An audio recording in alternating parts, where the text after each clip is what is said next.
தாகம் நாகமானுடைய வெகுமதிக்கு மேல இருந்துச்சு. யூதாசுடைய தாகம் 30 வெள்ளிக்காசுக்கு மேல இருந்துச்சு. சிலருக்கு செல்வத்தின் மேல தாகம் இருக்கும், வேறு சிலருக்கு பதவியின் மேல தாகம் இருக்கும். பெண்களுக்கு பொன்னின் மேல தாகம் இருக்கும், ஆண்களுக்கு மண்ணின் மேல தாகம் இருக்கும். எத்தனை தாகம் இப்படியே போய்கிட்டே இருக்கும். பலவிதமான தாகங்கள் இருக்கு. இந்த தாகங்கள் நம்ம ஒரு கடல் நீரை போல, நம்ம அந்த கடல் நீரை குடிப்பதற்கான சமமாக இருக்குது. கடல் நீர் போல இந்த தாகம் என்பது ஒரு கடல் நீர் போல, அதை குடிப்பதற்கு சமமாகத்தான் இப்படிப்பட்டதான ஒரு தாகம் இருக்கு.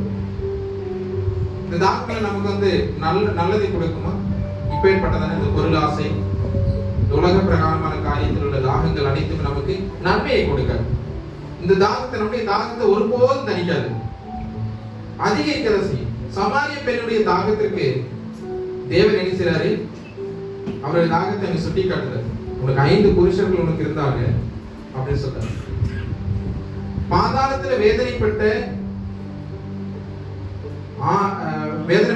ஐஸ்வர்யவான் என்ன செய்யறான்னா, ஆபிரகாம்கிட்ட கேட்கிறாரு, லாசரு தன்னுடைய விரல் நிமித்தமாக தண்ணீரை தொட்டி என்கிட்ட தரணும் அப்படிங்கிறது. அப்பேற்பட்டதான தாகம்.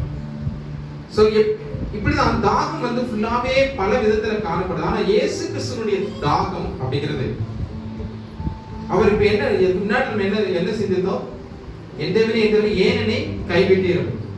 அவர்கிட்ட அந்த பாவத்தை ஏற்றுட்டாரு. அந்த பாவம் அவர்கிட்ட நம்ம கிட்ட இருந்து எல்லாமே மாறி, அதுக்கப்புறமாக என்ன வருதுன்னு சொன்னா, தேவனுக்கு தாகம் வருது. இந்த தாகம் அவர் தாகமா இருக்கிற முன்னதாகவே அவங்களுக்கு இந்த காடியை கொடுத்தாங்க. அப்போ அதை சாப்பிட்டாரு, அதை குடிச்சாரா? குடிக்கவே இல்லை, குடிக்கல. திரும்ப லேட்டரா தான் தாகமா இருக்கேன்னு சொல்லி தண்ணியை வாங்கி குடிச்சாரு. அவருடைய தாகம் எப்படிப்படுதுன்னா, ஆத்மாக்களுடைய தாகம். இந்த மக்களுக்காக நான் என்ன செஞ்சுட்டேன், அவங்களுடைய பாவத்தை ஏற்றுக்கொண்டு அவங்களுக்காக சிலுவையில ரத்தம் சிந்தியாச்சு. இனி எந்த தாகம் சொன்னா, மக்களாகி நாம் தேவனை அறிந்தவர்களாக அவருக்குள்ளாக நம்ம வாழ முடியுமா? நம்ம வாழ்கிறோமா? அவரோடு கூட நம்ம பரதேசியில நம்ம இருக்க முடியுமா? அப்படிங்கறதான தாகம் தேவனுக்கு காணப்பட்டது. இந்த தாகத்தின் வெளிப்பாடு தேவனானவர் நான் தாகமா இருக்கிறேன் அப்படிங்கிறது. படைத்தவர் படைப்பின் மீது ஒரு ஏக்கத்தோடு கூட சொல்லக்கூடியதுதான் தாகம். அதாவது நம்ம ஒரு குழந்தைகள், நம்மளுடைய குழந்தைகள் நம்ம பார்க்கும்போது, நான் பெத்த குழந்தை என்னையதான் என்ன செய்யணும், அனுசரிக்கணும், என்னையதான் எனக்கு தான் கீழ்ப்படியும் அப்படிங்கிறதான ஒரு பெரிய விதமான வைராக்கியம் நமக்கு இருக்குல்ல. நமக்கு கீழ்ப்படியாம பக்கத்து வீட்டுக்காரங்களுக்கு கீழ்ப்படிச்சு என்ன செய்வீங்க? தூக்கி போட்டு சாத்துவீங்க இல்லையா? கண்டிப்பா அடிப்பீங்க.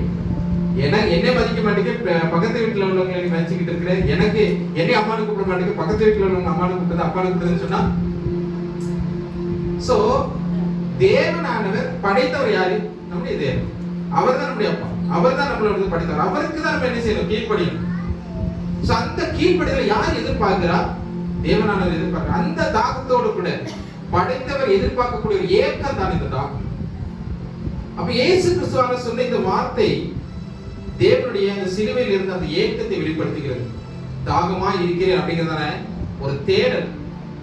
என்னுடைய ஆத்துமாக்கள் என்கிட்ட வருமா, என்னுடைய குழந்தைகள் என்கிட்ட வருமா அப்படிங்கிறதான ஒரு தாகம், ஒரு ஏக்கம்.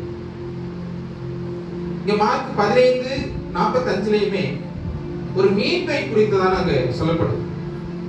இந்த தாகம் அப்படிங்கிறது மீட்பை பெற்ற இந்த குழந்தைகள் என்கிட்ட சேர்ந்து வருமா அப்படிங்கிறதான ஒரு தாகம். இந்த தாகம் தேவனோடு கூட இருக்கக்கூடிய நம்முடைய உறவை புதுப்பித்துக் கொள்வதற்காக, நம்முடைய உறவை தேவனுக்குள்ளாக கொண்டு செல்வதற்கானதாக.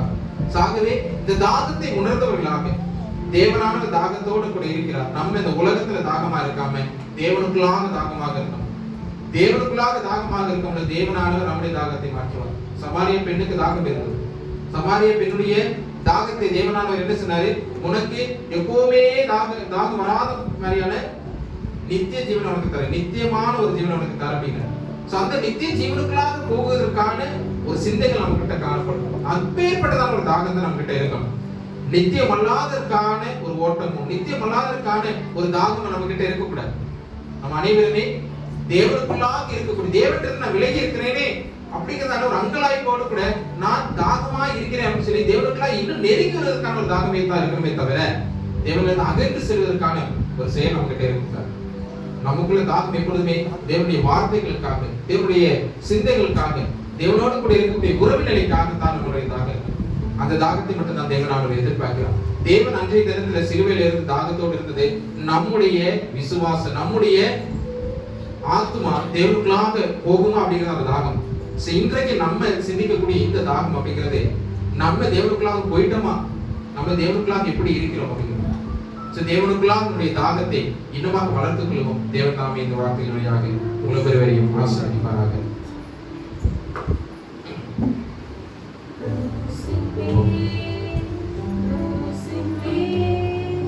காண்கின்ற தாய்வர்